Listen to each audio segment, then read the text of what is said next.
Powerful. Bang Barik. Halo, baik sehat. Gimana Tam? Ya, baik juga. Thank you udah mau nemenin buat sobat track ya. Ini kita lagi ada di Kopod. Kopod pilot. Ini karena pilot ya, pasti banyak netizen yang ngomentarin yang pertama bukan kitanya, tapi mic-nya nggak ada kabel.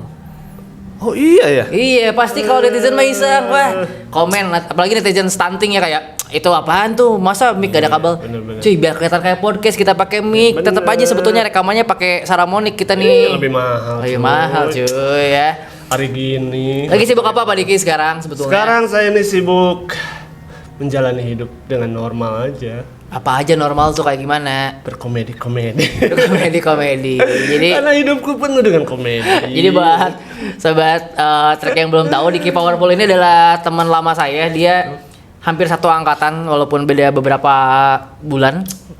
Ya, di stand up comedy Bandung. Jadi bedanya cuma beberapa ya, ada 26 bulan lah. 26 bulan ya, kurang lebih. Karena kan 2 tahunan. Tapi Pak Diki ini juga lumayan, gue manggilnya Pak Diki kan lebih tua ya. Dia sekarang hidup sebagai komedian juga, sebagai driver juga. Semacam ini Jason Statham di Transporter, tau nggak? Yang nganter-nganter orang. Nah, cuma itu makan action. Kalau ini supirnya supir komedi. Ya, ini mah kebutuhan hidup. Betul. Ya, apalagi? Driver kan cuma mengisi waktu luang. Oh. Iya. 6 tahun ini kebetulan luang terus. Jadi terus ngedrive ya. Ngedrive, nyupir. Berkomedi setahun cuma 5 menit. 5 menit, bener agak jarang-jarang. Tapi beliau juga sudah pernah masuk ke Suca. Betul. Prestasi terbesarnya bukan itu tapi. Bukan. Prestasi terbesarnya adalah juara Sok Suci malah kompetisi Bandung. lokal, sempat juara season 1. Disitulah karirnya mulai naik yang tidak terlalu lama juga naiknya. Tidak usah disebutkan. Oh iya, tidak. Kita mau ngobrolin ini nih. Awal mula lu berstand up, terjun ke stand up tuh kayak gimana gitu, karena kan ketika stand up comedy ada di Bandung pertama kali itu kan sekitar tahun 2012 dan kayaknya yang pertama ikut tuh semuanya mahasiswa deh. Mahasiswa, pegawai radio gitu tuh. Wave pertama tuh Betul. mahasiswa, pegawai radio muncul ketika setelah Suca, baru wave yang kayak tukang angkringan, kuli, dukun, supir, tukang las. Apakah lu masuk di wave itu atau sebelum itu kan? Enggak. Gue tuh emang gara-gara nonton Suca juga. Suca 1? Betul. Oh, nonton gua dong eliminasi minggu kedua. Kayaknya nggak ketonton Ya. Karena itu udah kedua. Udah bagian-bagian deket ke final. Saya nonton juga di 10 besaran lah. Karena kan asalnya emang apaan sih gitu. Kalem. Nyala. Maksudnya ininya ke atas ini, mic-nya di sini kan. Apa Pak, sambil roll aja ya, biar lebih enak. Begitu ya? Begini maksudnya? Nah gitu, biar lebih jelas. Mantap. Lebih enak. Ya begitu. Namanya ya nonton Suca. Berarti ini adalah Diki adalah yang ikutan wave-nya Suca. Gelombang Suca. Emang gelombang Suca ini membawa warna baru ke komedi Indonesia. Iya, karena kan Suca tuh si Indosiar tuh mengekspos latar belakang para komiknya. Bukan hanya di komik ya, di dangdut, di dai, latar belakang dicari kalau Indosiar kan. Pokoknya gimmick-gimmick itu kan sering ya. Makanya di Suca saya kan sering lihat yang latar belakangnya ada yang tukang apa, pegawai apa. Nah, pas nonton kan jadi wah, kayaknya gue juga bisa nih. Kan gue nih orangnya ngocol banget gitu loh. Ngocol banget. Kocak banget gitu. Ngocol. Terpanggil lah. Kayaknya ini semua orang bisa nih gitu. Kalau tukang mie ayam aja bisa, masa tukang supir tidak bisa? Emang gitu. di Suca 1 ada tukang mie ayam ya? Anaknya tukang mie ayam. Siapa sih? Siapa? Siapa yang deadpan tuh? Si Pandu. Bukan. Bukan ini yang Allah. Oh, masih Ipul. Katanya bapaknya tukang mie ayam. Padahal bapaknya nggak tahu. Kirain mau dilempar, Cuy, Pak.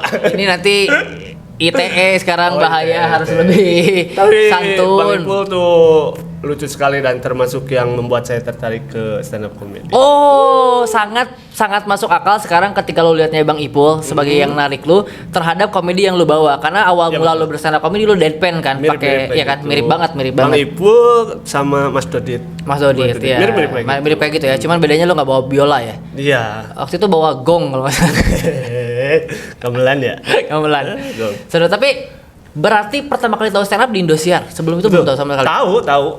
Tahu, cuman bukannya berpikirnya stand up tuh buat kalangan-kalangan tertentu aja. Enggak semua orang bisa deh kayaknya.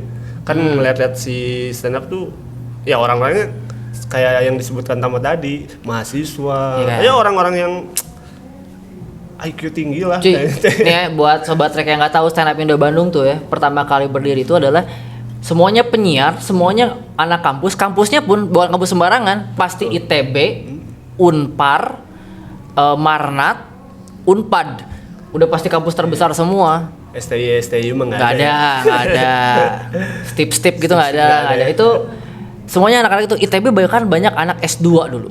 Wow. Zaman awal-awal gitu, sebelum terekspos banyak karena dulu tuh emang sedikit eksklusif, padahal secara sejarah kan di luar negeri tuh di 50-60-an tuh baru komedinya udah rame ya di Amerika, dan si stand up comedy itu di abad 18, jadi 1800-an dik. Dan dimulainya justru sama teater gitu ya? Teater, betul. Sama teman-teman teater dan banyak menyampaikan keresahan dari kaum bawah justru. Ya, emang gitu kan? Budak-budak kulit hitam. Katanya kan yang gue denger tuh si stand up juga begitu kan? Iya. Cara orang-orang kulit hitam berprotes lewat komedi kan? Iya, makanya. Jadi sebetulnya kita ini sekarang lagi kayak di Amerika pertama-tama. Banyak protes ya. Dan protesnya dari kalangan bawah, ya kan? Makanya kan. Jadi kita tahu cerita orang betul. Hidupnya susah. Ini gua nggak tahu kalau sobat trek ya yang lagi nonton ini sukanya yang kayak gimana gitu. Tapi gua rasa semua orang kenal Marcel Widianto dengan personanya miskin. Walaupun sekarang udah nggak bisa ngomong persona miskin. Betul. Karena kalau sekarang pura-pura miskin. Sekarang nggak, personanya adalah orang miskin yang kaget karena kaya. Plus itu Only Fresh ya Marcel. Only Fresh bukan dong? Apa? Only Fresh. Only Fresh. Only Fresh itu acara saya. Betul, betul saya Pak Diki ya sekarang. Nonton Only Fresh di Cibadak House setiap hari Kamis. Halus promo. Bagus promo ya. Itu acara funny tapi yang funny cuma MC.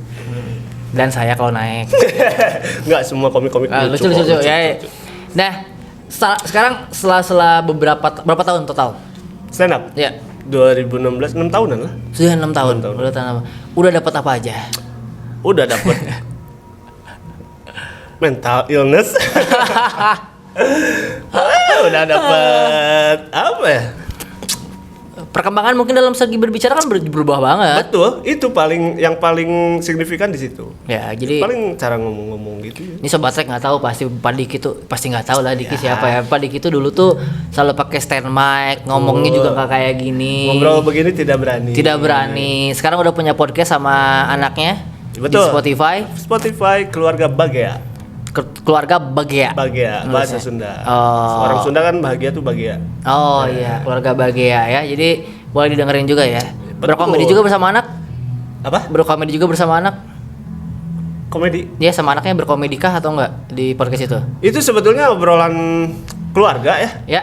Cuman karena latar belakang saya komedi, si jiwa-jiwa komedi itu tidak bisa ditahan saat saya ngobrol tuh. Oke.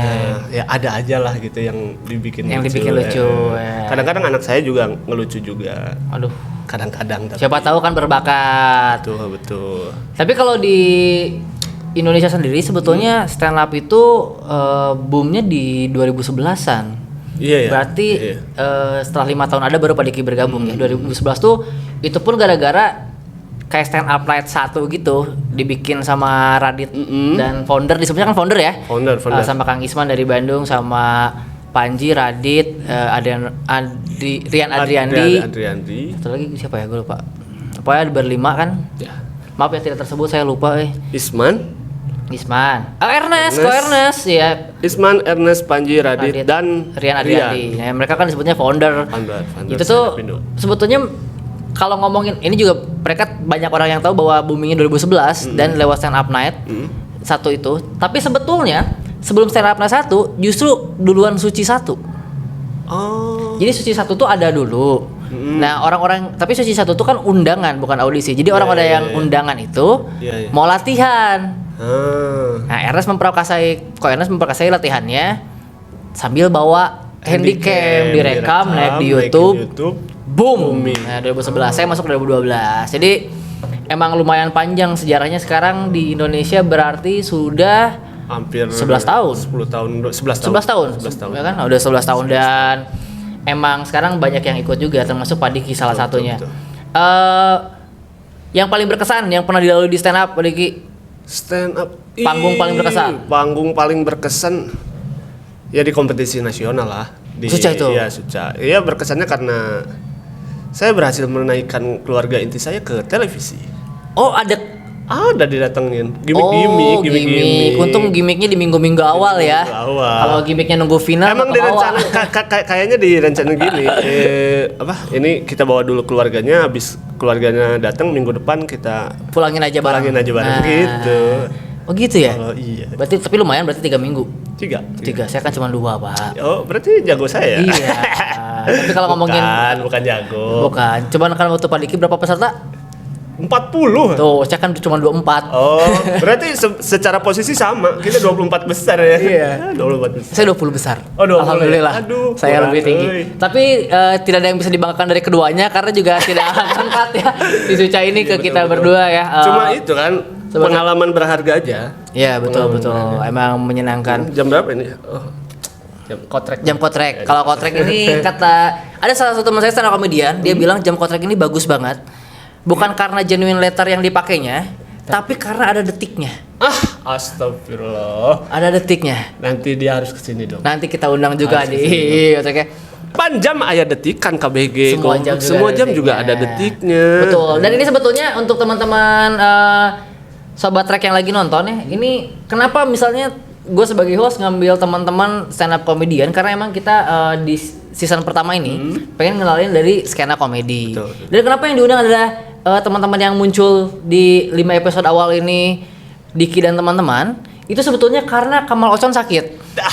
Harusnya Kamal Ocon nih yang lebih ngangkat sebetulnya. Cuma karena Kamal Ocon tiba-tiba muriang karena terlalu banyak begadang, terpaksa diganti sama teman-teman mediocre ini. Tapi mudah-mudahan teman-teman mediocre ini juga punya masanya masing-masing gitu. Ya, ini kita masukin, kita kan nggak panjang segmennya, cuma 10 menit per orang aja. Oke. Ini, nah komika favorit Pak Diki dan kenapa? Komika favorit saya awalnya. Ya. Awalnya saya memfavoritkan Dodit Mulyanto. Awalnya. Karena dia pembawaannya biasa aja, tapi setiap katanya tuh menjadi lucu. Oh, biasanya kita favoritin komik pertama yang kayaknya gue bisa kayak gitu. Nah, biasanya gitu ya. Karena kayaknya cocok deh.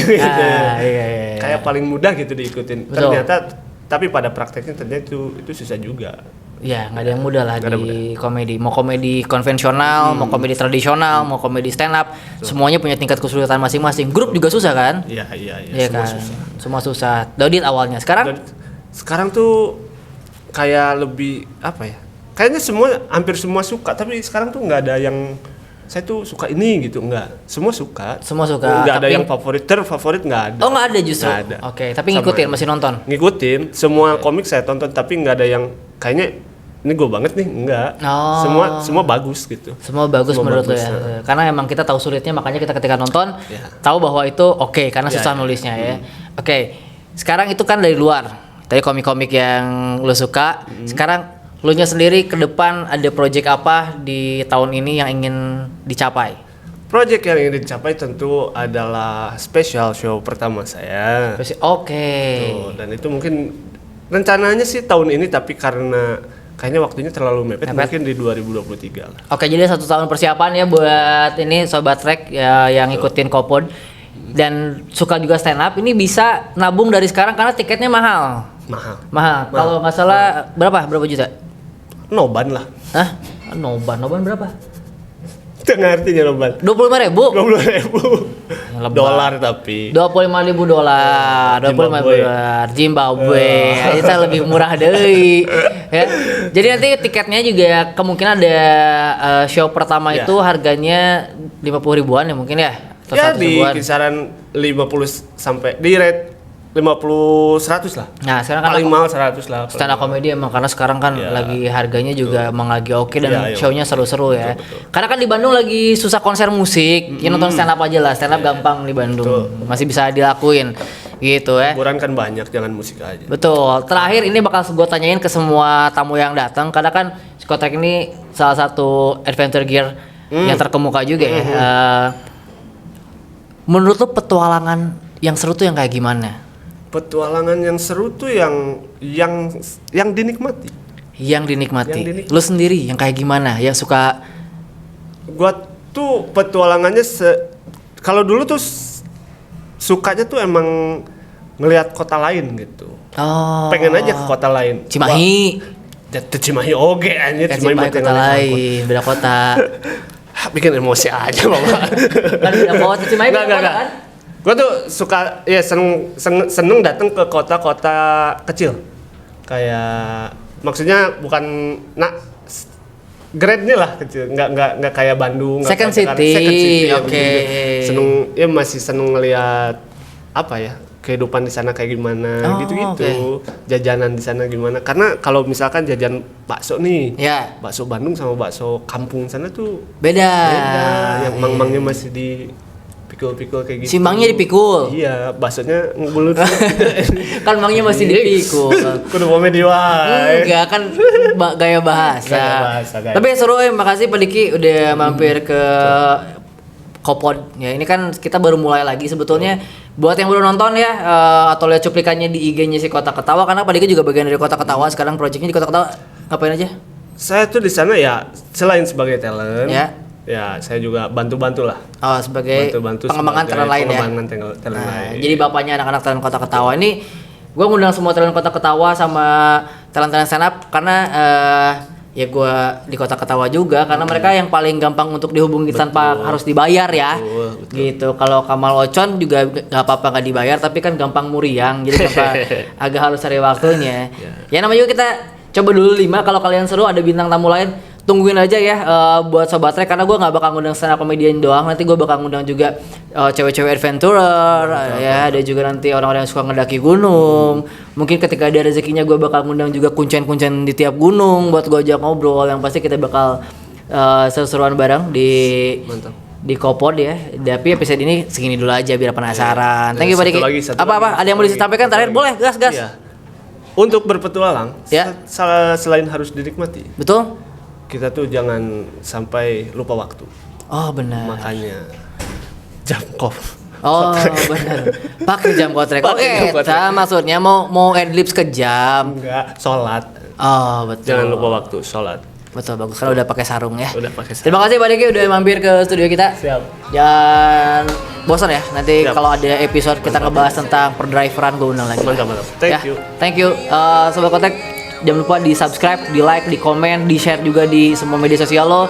Kopod kali ini, see you.